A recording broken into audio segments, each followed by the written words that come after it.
સુરતના વેલંજા વિસ્તારમાં ફરી એકવાર કાળમુખા ડમ્પરે એક નિર્દોષનો બલી લીધો છે।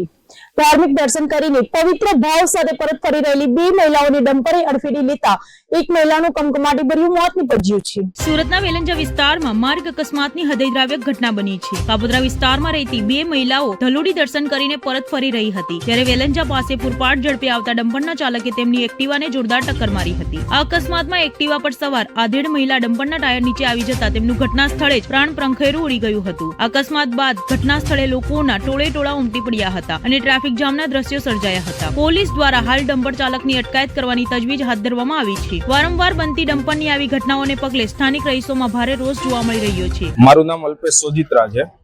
આ રોડ ઉપર અવારનવાર હેવી ટ્રક ચાલવાને લીધે નાના મોટા એક્સિડન્ટ થતા, પણ આજ સવારે